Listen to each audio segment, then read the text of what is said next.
il ne veut pas coopérer, hein? Connaissez-vous ça, vous autres, des gratte-ciels? Utilisez-vous cette expression-là ici? Des personnes avares de leurs sous, des personnes cupides, hein? Selon les Écritures, c'est le terme qui est utilisé. Un peu comme le personnage Archibald Gripsou dans les émissions de Walt Disney, là, hein, qui réussit toujours à s'en sauver et à ce que ça ne lui coûte rien ou presque rien. Mon fils a déjà été livreur à Granby pour un restaurant. Puis il me racontait que, ben, vous savez, je ne sais pas si c'est ici, comme ça ici en Ontario, mais au Québec, les livreurs ont automatiquement 8 de tout ce qu'ils livrent qui est ajouté à leur paye. Donc, par exemple, s'il fait une livraison de 200 16 est ajouté, pas en argent, à son T4 pour payer l'impôt sur 16 Et ça arrivait, il me disait, puis de temps en temps, par exemple, il faisait la livraison de 200 puis que la personne lui donnait 5 de pourboire. Mais lui, il payait l'impôt sur 16 Donc, il fallait pratiquement qu'il paye pour faire sa livraison. Imaginez-vous comment le livreur peut se sentir dans une situation comme ça. Ça ne marche pas pour le PowerPoint? Je vais vous laisser un petit peu de... Donc, merci beaucoup. Oups. Je m'allume. Voilà, Gripsou. Le livreur, à lui, il a l'air content. Pour moi, il n'a pas eu juste 5 Lui, il a eu un bon pourboire parce qu'il saute dans les airs. Mais c'est ça, c'est choquant pour un livreur de devoir payer pour livrer, même rendre service à quelqu'un. Mais ma question, c'est est-ce qu'on pourrait, nous, comme enfants de Dieu, avoir cette même attitude dans le royaume de Dieu? Est-ce que ça se peut que parfois, on soit un petit peu cupide ou avare, mais pas, ça peut être au niveau financier, mais ça peut être dans plein d'autres niveaux, on va le voir tout à l'heure. Et on pourrait se poser cette question-là. Est-ce que c'est possible qu'un croyant soit avare de ce qu'il donne envers Dieu, malgré le fait que Dieu s'est donné lui-même pour nous? Et on a plusieurs exemples de ça dans les Écritures, puis on en a vu déjà quelques-uns. Donc, si vous vous rappelez, on a vu l'exemple de Caïn et Abel dans Genèse chapitre 4. Si vous vous rappelez, on a regardé ça ensemble, on a vu que Caïn avait offert des fruits de la terre. Donc, ce qui est important de réaliser, c'est que ce n'est pas les prémices de la terre, c'est des fruits de la terre qui a offert. Est-ce que le micro est on? J'ai l'impression qu'il y a juste celui-là qui fonctionne. Peut-être l'ampli à ce moment-là. Alors qu'Abel, lui, a offert les premiers-nés de son troupeau et leur graisse. Ça veut dire que ce qu'Abel a offert, c'est ce qu'il y avait de mieux. Il a offert ce qu'il y avait de mieux pour Dieu. Et c'est probablement pour ça que ce que Caïn a offert, on dit, bon, mais il y a quand même, il y avait une bonne intention pour offrir quelque chose à Dieu. Bon, ce n'était pas selon ce que Dieu avait demandé, premièrement, parce que ce n'était pas les prémices de la terre, mais probablement qu'il y avait cette attitude-là, un petit peu d'être avare de ce qu'il donnait à Dieu. Je vais en donner un petit peu, là, mais pas trop, pas trop. J'en donne juste un petit peu, peut-être mes surplus, peut-être mes restants de l'année passée, je vais les passer là, on ne sait pas c'est quoi exactement. Mais dans la façon qu'il l'a offert, ça n'a pas été agréé parce qu'on sait que Dieu, plus tard, va nous montrer comment offrir les prémices des fruits de la terre. Et c'est là, les grains, on donne le premier, dans l'époque de l'Ancien Testament, 10 des récoltes. Imaginez-vous, vous avez votre première fraise, là.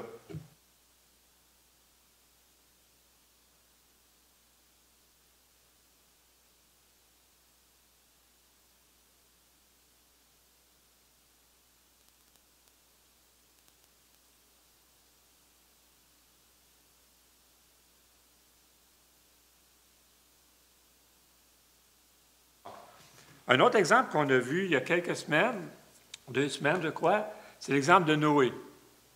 Noé, qui, en sortant de l'arche, là, il y a quelques spécimens de chaque espèce des animaux pour la reproduction, sa première réaction qu'on voit dans Genèse 8:20, c'est qu'il a offert des holocaustes à Dieu sur l'autel. C'était sa première réaction. On avait vu que c'était une offrande, des holocaustes qui lui coûtaient cher. Parce que parmi les animaux purs, il y en avait juste 7 couples, 14 spécimens de chaque espèce. J'imagine qu'il y a peut-être eu quelques naissances. Je ne sais pas s'il y a eu des poussins qui sont nés, des pigeons ou autres, mais on parle de 15, peut-être maximum une vingtaine de spécimens. Puis là, tu en offres en sacrifice. C'est un sacrifice qui coûtait cher, puis que Noé était conscient. Ces brebis, il y avait 7 couples, mais d'offrir, je ne sais pas combien il en a offert, peut-être un couple. Là, c'est 16 peut-être de tout son troupeau, finalement, qui offre à l'Éternel. Donc, on voit que Noé n'avait pas cette attitude d'être avare, d'être radin, c'est une autre expression qu'on utilise, mais il offrait généreusement. C'était son cœur, finalement.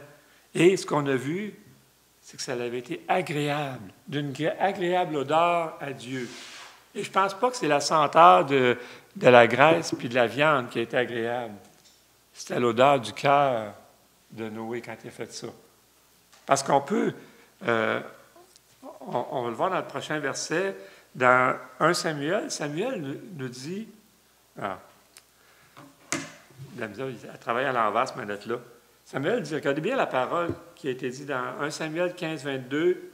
« L'Éternel trouve-t-il du plaisir dans les holocaustes et dans les sacrifices, comme dans l'obéissance à la voix de l'Éternel?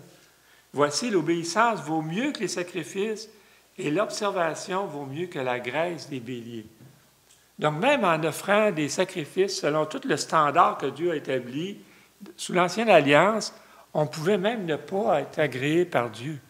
Dieu pouvait ne pas aimer notre offrande à cause de notre cœur qui ne suivait pas ce qu'on faisait. Donc, on voit que même en offrant quelque chose, si on n'a pas une bonne attitude, si on a des choses de ne pas régler dans nos vies, ça ne va pas toujours plaire à Dieu non plus. Donc, Dieu voit vraiment le cœur de la personne qui donne. Et notre texte de ce matin, on va regarder un texte, on va faire une petite parenthèse pour le mois de mars de notre étude de la Genèse. On revient un petit peu là, sur des sujets. On a Ron qui vient la semaine prochaine, puis l'autre semaine, je vais prendre un autre sujet aussi. Et on va regarder ce matin un texte dans 1 Chronique, chapitre 21. Mais on voit l'exemple d'un homme, David, qui ne voulait surtout pas avoir cette attitude avare envers Dieu.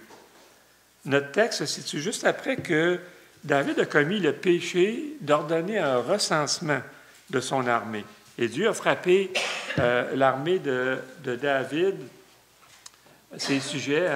Il dit, cet ordre déplut à Dieu qui frappa Israël. Au verset 14 d'un Chronique 21, l'Éternel envoya la peste en Israël. Il tomba 70 000 hommes d'Israël. Donc, on voit que David a péché, 70 000 hommes parmi son armée sont morts. Et là, David décide d'offrir un sacrifice et une offrande, finalement, d'action de grâce à Dieu, mais à cause du péché qu'il vient de commettre. On va le lire ensemble. Tournez avec moi. Donc, 1 Chronique 21, à partir du verset 21. 1 Chronique 21, 21.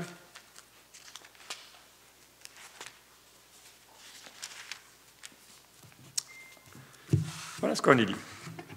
Lorsque David arriva auprès d'Ornan, Ornan regarda, il aperçut David, puis il sortit de l'air et se prosterna devant David, le visage contre terre. David dit à Ornan, « Cède-moi l'emplacement de l'air pour que j'y bâtisse un autel à l'Éternel. Cède-le-moi contre sa valeur en argent, afin que la plaie se retire de dessus le peuple. » Ornan répondit à David, « Prends-le, et que mon seigneur le roi fasse ce qui lui semble bon. Vois, je donne les bœufs pour l'holocauste, les chars pour le bois et le froment pour l'offrande. Je donne tout cela. Mais le roi David dit à Ornan, « Non, je ne veux pas, je veux l'acheter contre sa valeur en argent, car je ne présenterai pas à l'Éternel ce qui est à toi. Je n'offrirai point un holocauste qui ne me coûte rien. » Et David donna à Ornan 600 cycles d'or pour l'emplacement. David bâtit là un autel à l'Éternel. Il offrit des holocaustes et des sacrifices d'action de grâce. Il invoqua l'Éternel, et l'Éternel lui répondit par le feu qui descendit du ciel sur l'autel des holocaustes. Alors l'Éternel parla à l'ange qui remit son épée dans son fourreau. Donc le fléau s'est arrêté. On va prier. Eh bien oui, Papa du ciel, premièrement, on veut venir au pied de ton trône, te remercier du prix que tu as payé pour chacun de nous, Seigneur, ce matin. Et on veut vraiment se mettre au pied de ton trône et se poser la question, est-ce qu'on a cette attitude, même envers toi, Seigneur Dieu, d'être avare, d'être radin, d'essayer d'offrir finalement un sacrifice qui ne nous coûte rien? Seigneur Dieu, sonde nos cœurs, aide-nous à recevoir ce que tu as à nous dire et que ça puisse faire une différence, Seigneur, dans chacune de nos vies. En Jésus, je veux te le demander. Amen.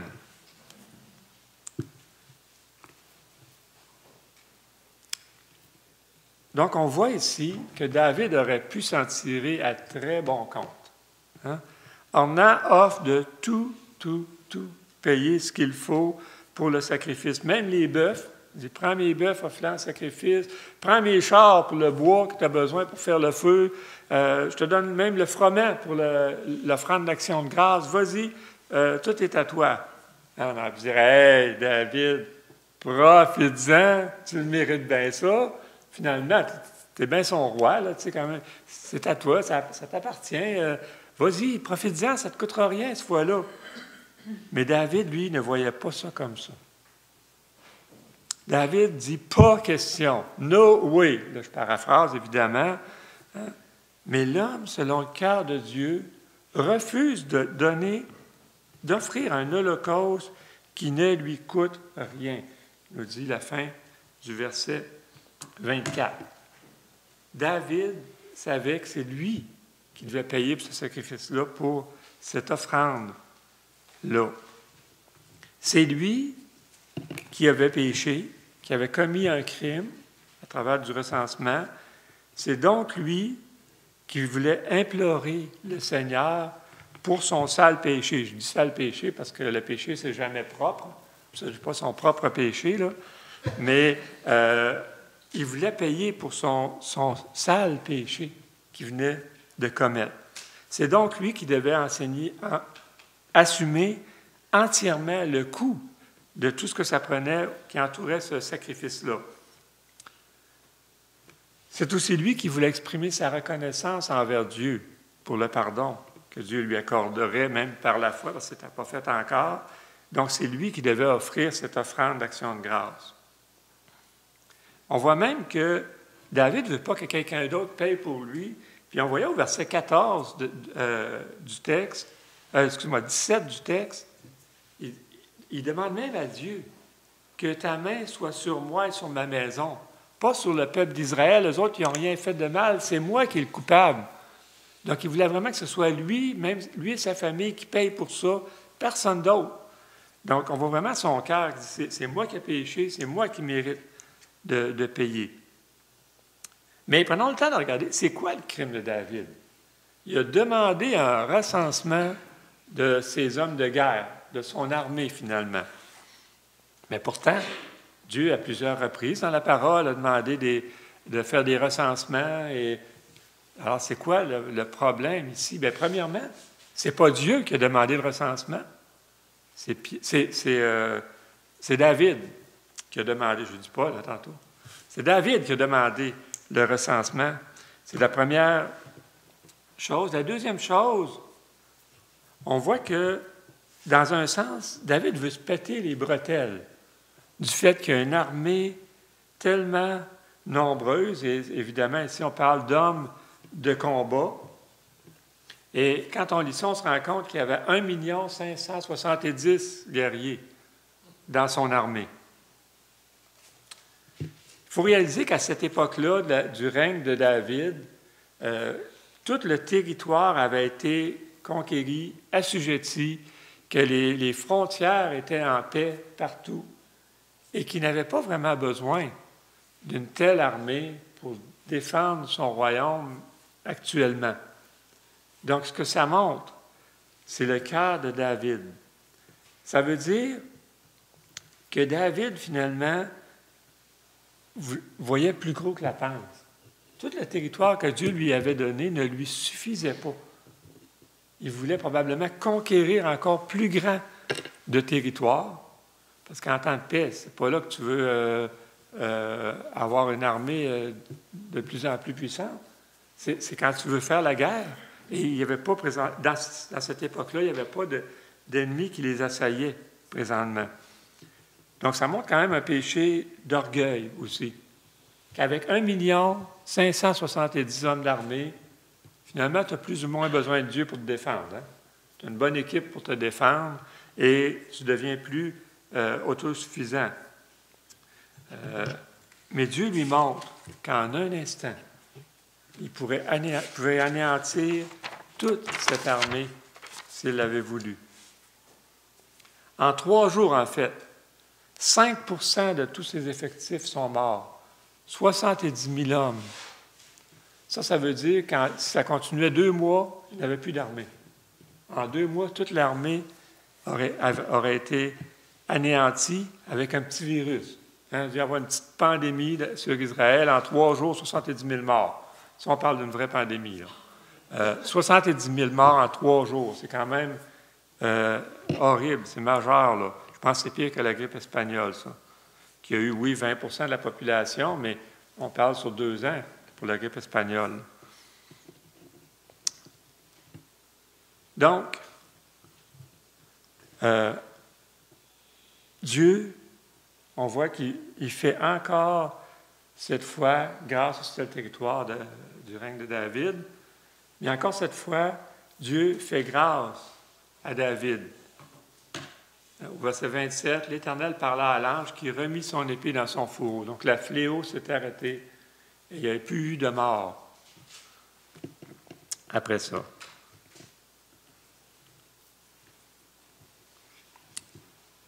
Et c'est dans ce contexte-là que Dieu avait offert ces sacrifices et ces offrandes d'action de grâce. C'était la façon de faire sous l'Ancienne Alliance, d'ailleurs.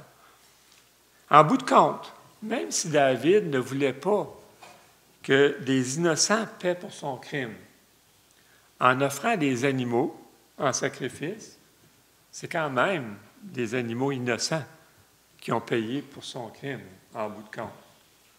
Et évidemment, ces animaux symbolisaient Jésus-Christ, qui a payé pour vous et moi sur la croix.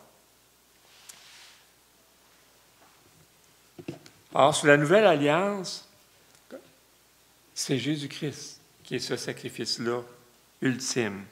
On n'a plus besoin d'offrir des sacrifices sur un autel ou des holocaustes, mais le seul sacrifice que Dieu agrée aujourd'hui, on l'a vu lorsqu'on a fait l'étude de Romains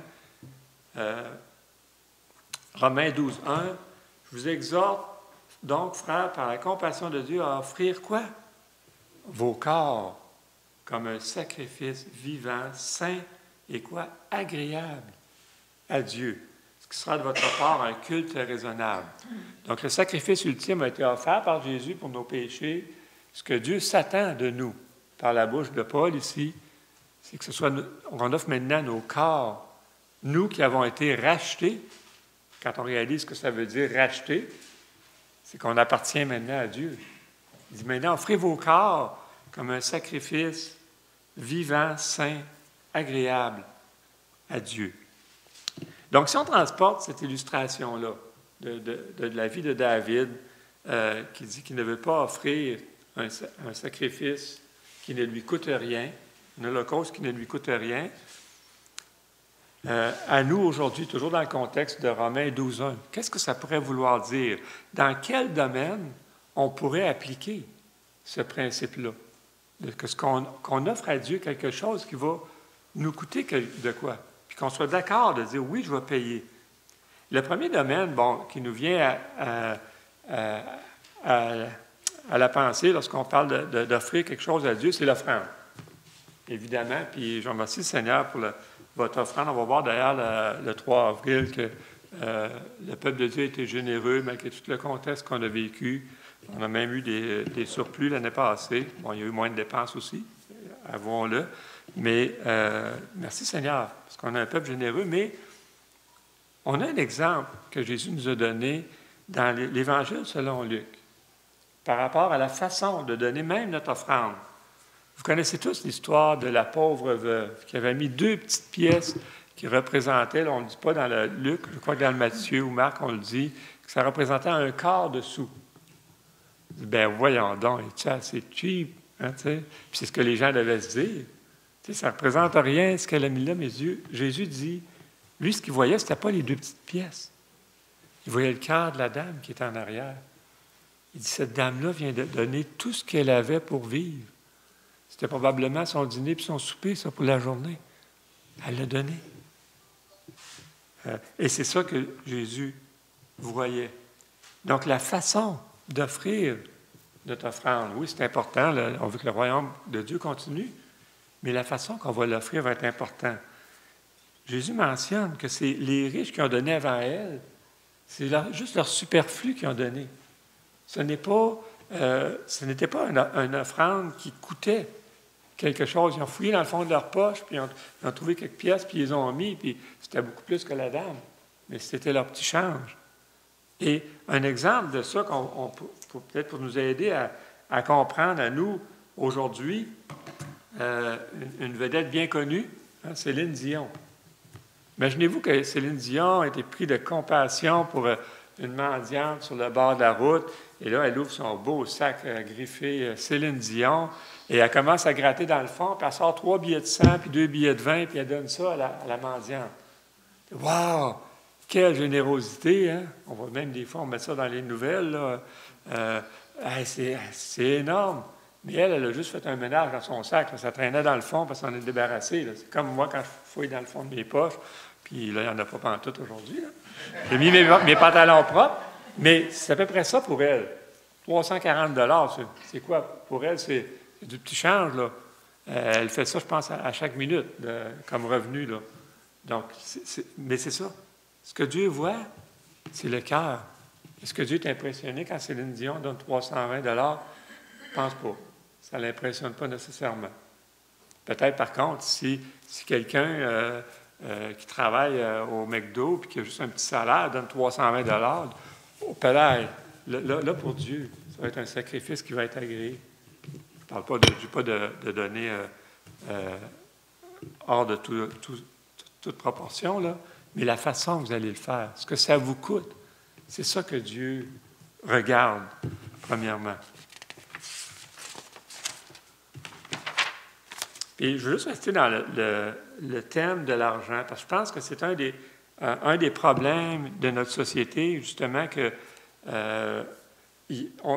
notre société nous présente que tous les problèmes de l'humanité se règlent avec de l'argent. Je pense que c'est vraiment ce qu'on voit aujourd'hui. Tu as juste à sort ton chèque, puis tching, hein, ou plutôt des e-transfers maintenant, là, tching, voilà, c'est réglé. Et je vais juste donner quelques exemples de ça, puis vous allez voir avec moi que c'est la réalité. Problème dans les hôpitaux. On l'a vu au Québec, on le voit en Ontario. Le gouvernement débloque 773 millions en 2022 pour garder les infirmières dans les hôpitaux. Donc, problème dans les hôpitaux, OK, combien? 763 millions, tching, c'est réglé. Il n'y a plus de problème. Les élections s'en viennent, on va voir ça après les élections, on va voir si ça va avoir réglé quelque chose. Habituellement, une augmentation de salaire là, ou une prime, là, c'est bon pour 5-6 mois. Après ça, tu l'as oublié, puis tu recommences, tu reviens au même point que tu étais. Deuxième exemple, au Québec, je pense qu'en Ontario, ça n'a pas été signé encore, là, 6 milliards pour les 37 000 places en garderie. Encore là, on a un problème, manque de place, tching. Voilà, on règle ça. On a un problème de congestion à Ottawa, là, entre Ottawa et Gatineau, un problème. OK, pas de problème, le gouvernement s'enligne pour un 6e pont. On va régler ça, tching, c'est réglé. On a un problème d'ouvriers dans les églises. On manque d'ouvriers présentement dans nos églises. Souvent, la première tendance, OK, comment ça coûte pour former un ouvrier? Là? Sors mon carnet de chèques, je vais vous régler ça. Là. Bien, en fait, former un ouvrier, là, ça prend un homme qui est prêt à payer le prix. C'est ça que ça prend. Pas le prix avec son compte de banque, le prix de consacrer sa vie pour le royaume de Dieu. C'est ça le prix que ça coûte un ouvrier. Oui, il y a des frais pour les études et tout ça, mais c'est principalement du temps. Que Dieu fasse un travail dans le cœur pour l'appeler, pour qu'il donne sa vie pour le ministère. Un autre exemple qu'on voit très concret présentement, en Ukraine, hein, la guerre avec la Russie, et gardons-nous, frères et sœurs, de prendre parti, mais d'être compatissants pour ceux qui vivent les conséquences de cette guerre-là. C'est pas drôle. Les 2 500 000 réfugiés, on est d'accord, c'est pas drôle. Donc, comment notre gouvernement réagit? Pas de problème. 25 millions, on envoie ça pour aider l'Ukraine. 2 jours plus tard, non, pas 25, 117 millions, on va envoyer ça pour aider l'Ukraine. On s'imagine que juste des moyens financiers vont régler même ces problèmes-là. C'est la tendance de notre société. Alors, on passe à la pharmacie. Cette semaine, j'avais affaire à la pharmacie. Bon, voulez-vous faire un don pour l'Ukraine? Ah, on donne un petit 2 $. OK, notre conscience est apaisée. Je vais participer pour aider. Des fois, on pourrait dire, c'est le chemin facile. On s'imagine que l'argent va tout régler, puis au lieu de s'engager, au lieu de s'investir dans un domaine ou une situation, comment il fallait que je donne là, pour aider? Là? C'est souvent même une porte de sortie. C'est plate, là, mais c'est une réalité. On voit ça, juste exemple, il y a un problème de couple. Et souvent, ce qu'on entend, c'est, on dit au couple, OK, vous devriez prendre du temps ensemble, vous avez besoin de faire des activités, de discuter, aller manger au restaurant, parler, discuter ensemble. Et souvent, un des deux, sinon souvent les deux même. On dit, bien, il n'y aura pas plutôt un livre qu'on pourrait acheter sur le sujet qui pourrait nous aider. Oui, il y a des bons livres. Souvent, le couple va l'acheter puis ils ne le liront même pas. Ils ne prendront pas le temps. On leur dit, hey, prenez le temps, faites un voyage, faites quelque chose ensemble. Ça va un beau voyage dans le sud, lui, ça va jouer au golf, parce qu'elle n'est pas de son calibre, évidemment. Hein? Mais d'investir du temps, on dirait que c'est trop. C'est trop. Dis-moi comment ça coûte, je n'ai pas de problème. Mais d'investir du temps, tu n'as pas une autre solution, là. Il n'y aura pas de quoi de moins compliqué, de moins coûteux. Je vais aborder un autre sujet dans le même sens, puis je sais que c'est très délicat comme sujet et qu'il y a bien des contextes différents. Mais nos aînés, nos parents qui sont en perte d'autonomie présentement. Je sais qu'il y a des parents il est hors de question, vous diriez, viens chez nous, puis il n'y aura même pas question, ils ne voudraient pas. Mais un parent qui serait prêt à dire, OK, je serais prêt à aller vivre chez vous pour que tu t'occupes de moi. Bon, il y a aussi des parents qui sont très malades et qui ont besoin de soins médicaux qu'on ne peut pas leur donner à la maison. Ça, c'est un autre contexte. Mais imaginez-vous quand un de vos parents devient moins autonome, puis vous avez la possibilité de le garder à la maison. Seriez-vous prêt à faire l'investissement de temps de garder votre parent à la maison? Aussi, vous diriez, bien, comment ça coûterait là, pour payer quelqu'un pour s'en occuper? Là? Quelle serait la porte la plus facile pour vous? Souvent, ça nous fait bien moins mal au cœur de dire, je vais payer le 3 000 $ pour le loyer pour que d'autres s'en occupent finalement dans une résidence, que de dire, ouais, ça va changer ma vie, ça va changer mes habitudes, ça va me coûter cher. Le temps nous coûte tellement cher aujourd'hui que des fois, c'est démesuré notre réaction face à la demande de temps. Un autre sujet, les besoins dans l'Église. Je ne sais pas si vous vous rappelez, il y a quelques temps, on avait regardé tous les domaines où on pouvait servir dans l'Église.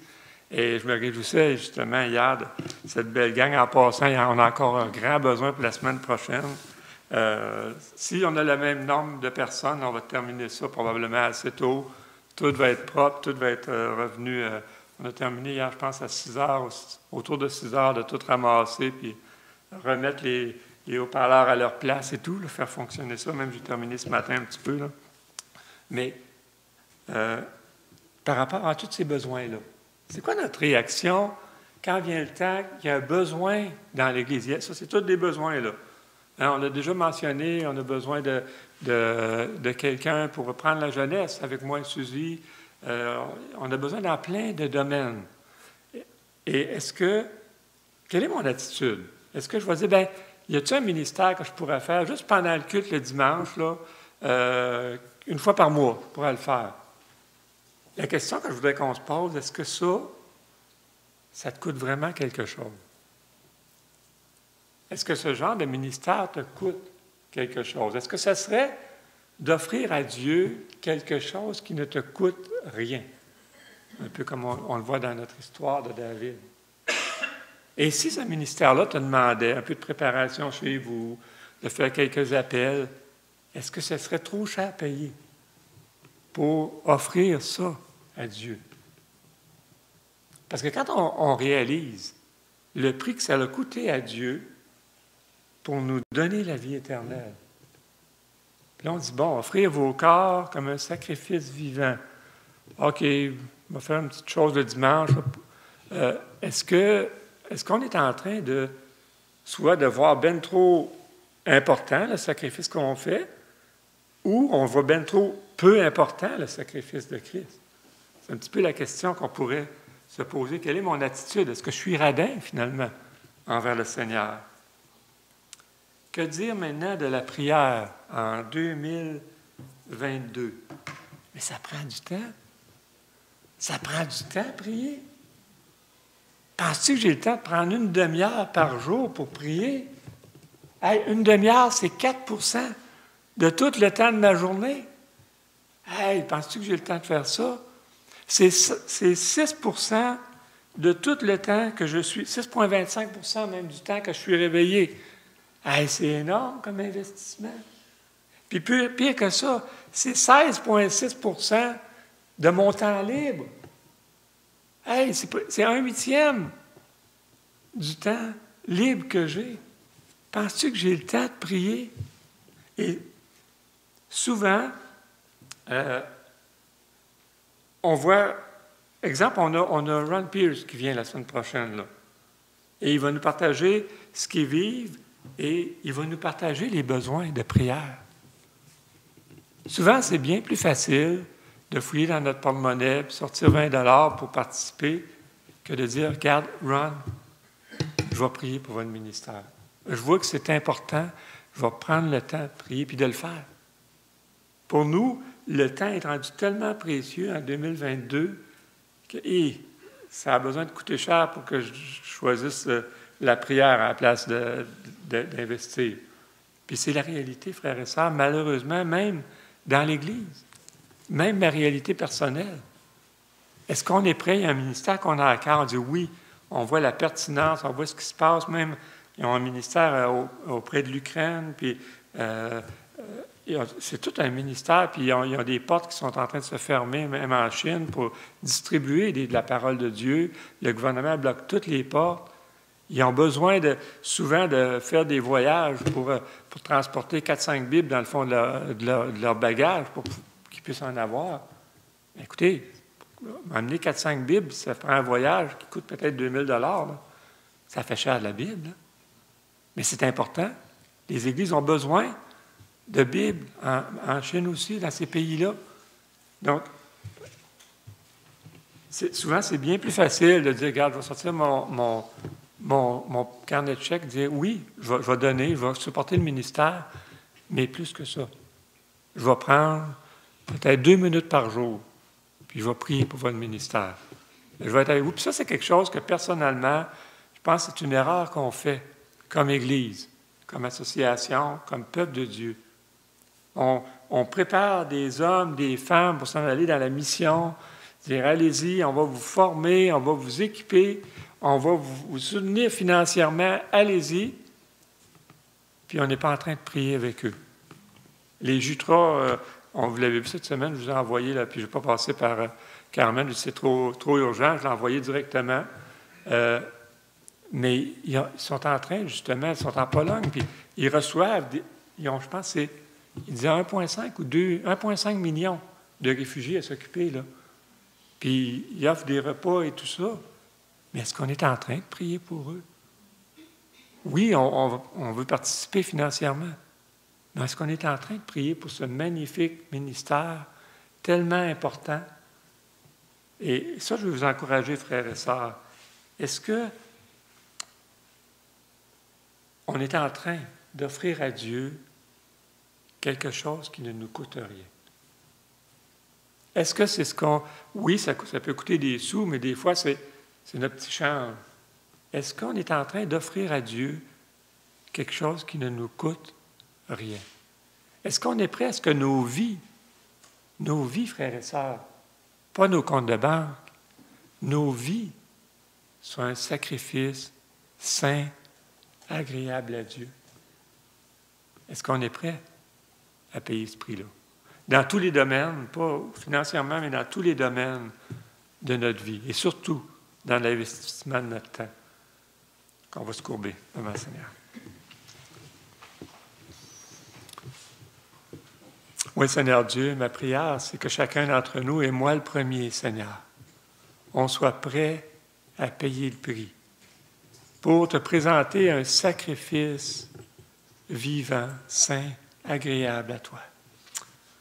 Seigneur Dieu, oui, que tu puisses vraiment nous interpeller dans nos cœurs, Seigneur Dieu, et qu'on soit en train, Seigneur, de le faire de cette façon pour que notre sacrifice te soit agréable. C'est le plus fort désir de notre cœur présentement.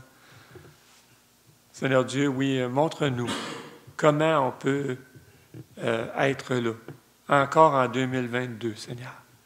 Quel choix de vie peut-être on peut faire, quel changement on peut opérer, parce que Seigneur, on ne veut surtout pas t'offrir un sacrifice qui ne nous coûte rien, après le prix immense que tu as payé à la croix. Seigneur, ce n'est pas juste un homme qui est mort sur la croix, c'est notre Dieu, c'est notre Créateur, celui qui nous a créés, qui nous a fait. S'est humilié à devenir comme nous. Seigneur, Jésus-Christ est devenu un simple homme. Puis plus que ça, il s'est fait humilier par sa propre créature. Humilié sur la croix, la pire condamnation qu'un homme pouvait avoir.